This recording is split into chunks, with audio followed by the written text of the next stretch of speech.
Avant de plonger dans cette histoire incroyable, abonne-toi et active la cloche pour ne rien rater.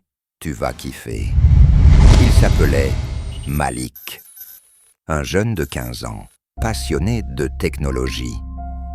Dès qu'il avait du temps libre, il démontait de vieux téléphones, réparait des radios cassées ou dessinait des plans de robots dans ses cahiers d'école. À la fin du trimestre, son père lui avait lancé un défi. « Si tu finis premier, je te promets un vrai cadeau, celui que tu veux. » Et Malik a tenu parole.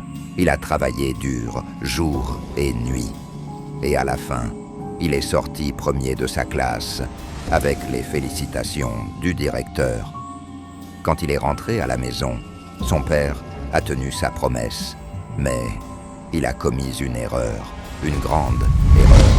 Ne connaissant rien aux drones, il a commandé un drone professionnel, avec caméra 4K, longue portée et retour GPS.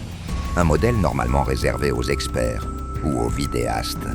Mais Malik a appris vite. En une semaine, il pilotait comme un pro. Il filmait les paysages, survolait les toits, faisait même de petites vidéos pour TikTok. Un samedi après-midi, il est sorti avec ses amis dans un quartier voisin. Il riait, courait, jusqu'à ce que quelque chose attire son attention. Une maison silencieuse, immobile, presque trop parfaite.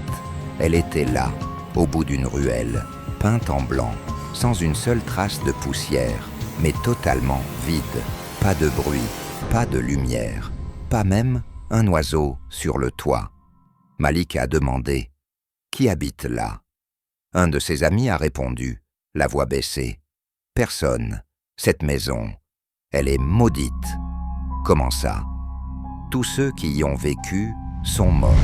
La dernière famille est partie en 2011. Depuis, la maison est là. Personne ne la touche. Personne ne l'approche. Mais Malik, lui, n'avait pas peur. Il a lancé un pari. Et si je faisais voler mon drone au-dessus ? Vous croyez que quelque chose va m'arriver ? Ses amis ont crié « T'es fou, laisse tomber !» Mais il a déjà allumé sa radiocommande. Le drone a décollé doucement.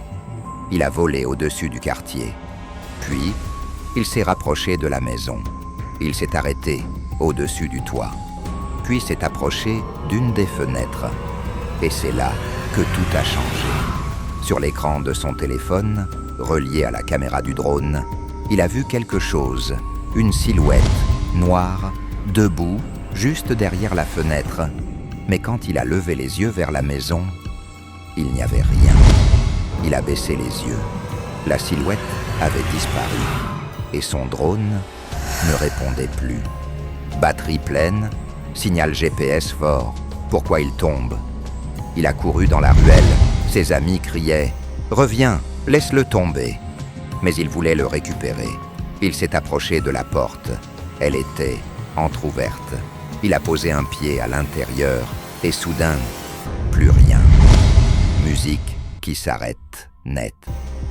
Ce jour-là, Malik n'est jamais rentré chez lui. La police n'a rien trouvé. Pas de drone, pas de traces. Et la maison, toujours là, toujours silencieuse. On dit que parfois, les enfants du quartier entendent un drone voler tout seul au-dessus de la maison. Mais personne ne le voit jamais.